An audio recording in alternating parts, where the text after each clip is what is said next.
it really pisses me off. Yeah. It's disappointing. This is a great league. We've got great players. There's great stories, great rookies, great teams. We just spend so much time talking about the wrong stuff. Yeah. And I don't know why that happens in our league. There's outside sources that are trying to create division. Some of the coaches in our league have to deal with at a night-to-night level. That's, to be honest.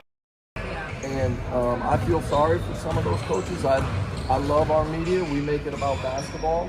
But some of the things that Steph has to go through, like, that's wrong. There's no other coach in any professional sport that has to go through the stuff that she does. It's not fair. It's not fair. Oh, I'm so upset. I hate our fan base. I hate those damn outsiders. They are ruining our precious league. Have you seen the hatred that Steph White has to deal with? It makes me want to cry.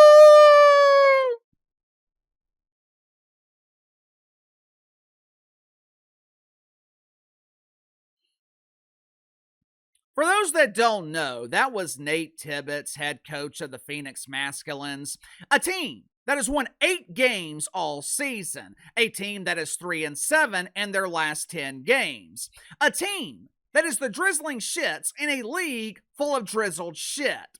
But instead of taking out his frustration on his roster, instead of expressing his anger towards his players who can't win a game, Nate Tibbets wants to express his fake outrage towards you. Hell, Nate Tibbets should be happy that no one talks about pretend basketball. If make-believe basketball was the primary focus in the WNBA, one of the biggest stories in the league would be Nate Tibbets' ass being on the hot seat, with the flaming ass fire heating that ass from medium well to well done. I guess Nate woke up yesterday morning wanting to be the hero. I can be your hero, Steph White.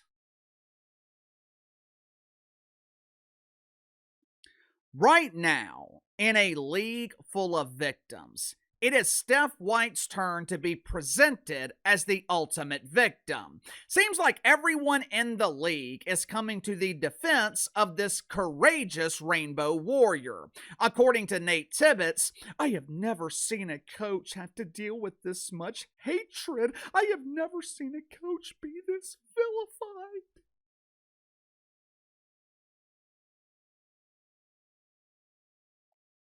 Clearly, Nathaniel does not follow other leagues. I know criticism is new for coaches and players in the WNBA since, this is the first time in 30 years that people are actually paying attention to this turd. But we experienced a similar situation in New Orleans a couple of years ago, when the Saints promoted Dennis Allen back in 2022 from defensive coordinator to head coach. A lot of Saints fans were skeptical, but understood the decision. As a defensive coordinator, Dennis Allen, one of the best in the league. As a head coach, he competes with Bomani Jones as the originator of the term huge embarrassing failure. But the decision was sold to the fan base under the guise of continuity. The Saints were bringing back a veteran roster. Dennis Allen was a major part of that Saints run from 2017 to 2020. Even though there was skepticism, on paper, the decision made sense. 7 weeks into the 2022 regular season, Saints are playing the Cardinals on Thursday Night Football. We are sitting at a bar in the French Quarter watching the game. Andy Dalton was an absolute embarrassment in the first half. Multiple interceptions. I think 2 were returned for touchdowns. It was an unmitigated disaster. Coming out of halftime, Dennis Allen was interviewed by a sideline reporter. They asked what he told Andy Dalton at halftime, and Captain Doofus said, "I told Andy, keep doing what you're doing."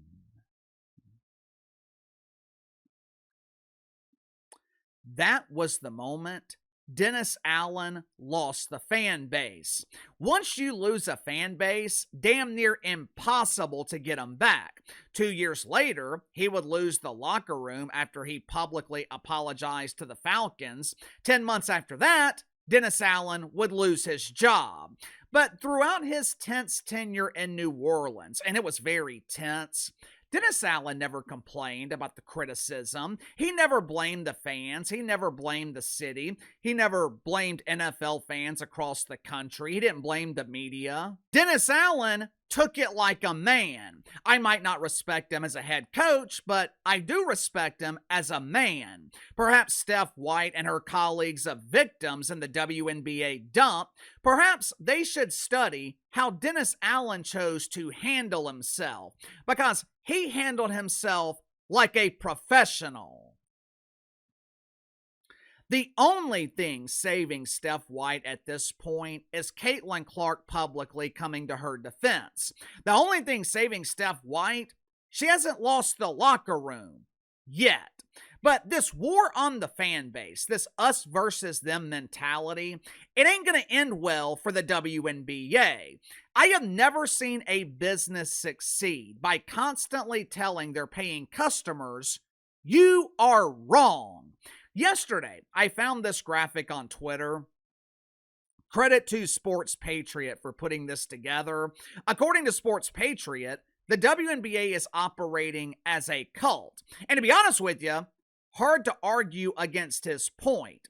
How many times have we heard WNBA players and coaches say, our fans are bad faith actors. Our league is being penetrated by outsiders. We are under attack. This hate will not win. We are the league of inclusion. We are the league of love, and love conquers all.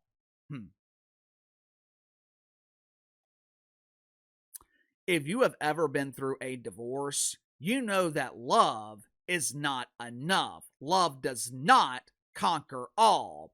You cannot address the real problems in the WNBA by hiding behind this illusion of love. There is no such thing as love in business.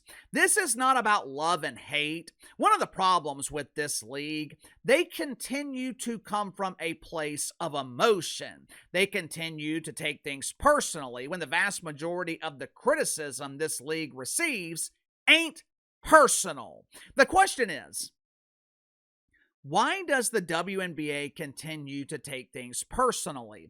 Why does this league keep overreacting and waging war against their own fan base from a place of emotion? Why do they keep attacking those bad faith actors? The reason this keeps happening, the WNBA has no leader. If Kathy Engelbert was a leader, you know what she would be telling her coaches and players? None of this is real. What you are seeing on social media is not real. The relentless criticism from Uncle KC does not matter. The only reason it's a big deal is because you continue to make it a big deal. The best way to silence your critics is not through your voice. You will never silence your critics with an emotional meltdown at a press conference. The only way to silence critics of the WNBA is to shut the hell up and improve the product on the court. Last night, we're watching this true crime documentary on Paramount Plus. I think it was called Control Alt Desire. This young man named Grant, he's in his late 20s. He took the lives of his parents and the older brother that he idolized. Grant came from a great family. WNBA players would say, that white boy has privilege. He was working at a hospital. He was trying to become a doctor. Ends up losing his job, and Grant's entire life falls apart. Long story short, he falls in quote-unquote love with an OnlyFans model that lives in Bulgaria. Obviously, she loves the 5 figures that Grant is sending her every week, and Grant believes that they're in an actual relationship. He falls into the trap of, I'm different. The stripper actually loves me. She doesn't love the other men like she loves me. I'm Grant.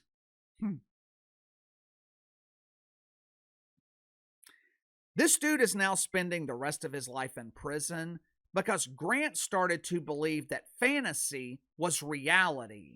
The problem for the WNBA, they are falling into the same trap. How many times has Uncle Casey said WNBA players need to stay off social media? How many times have we said, put down the phone and pick up the miniature basketball? This digital world is not real. It's only real if you acknowledge it. So, why does the WNBA keep making the same mistake? Why do they keep falling into the same trap? Because the league is constantly seeking validation. And they are seeking validation because they don't have confidence in their own product.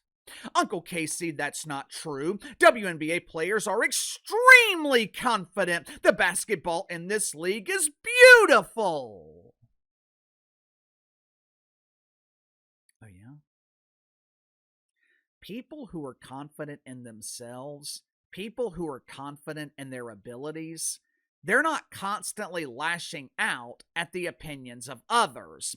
Maybe one of the reasons WNBA players and coaches continue to overreact, continue to present themselves as the ultimate victim, maybe, just maybe, they know some of the criticism they receive, especially the criticism of the on-court product.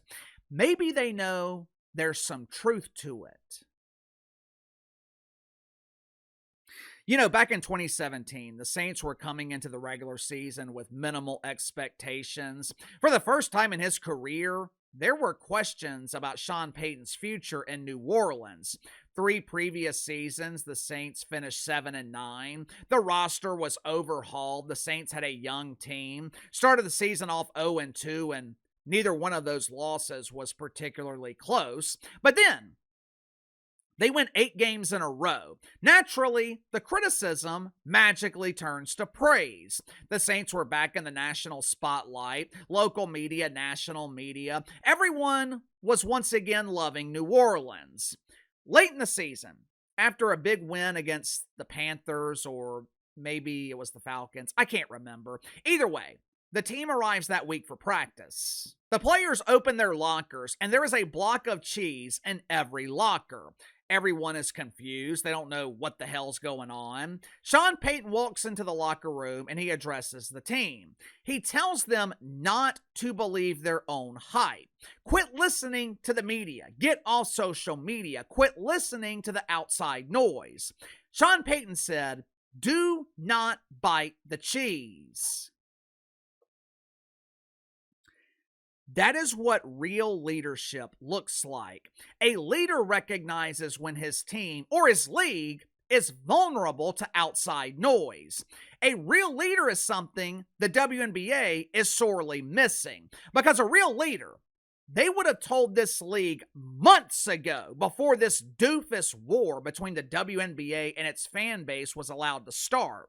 A real leader would have told the league, do not bite the cheese. Sound off in the comments below. I'll see you guys tomorrow.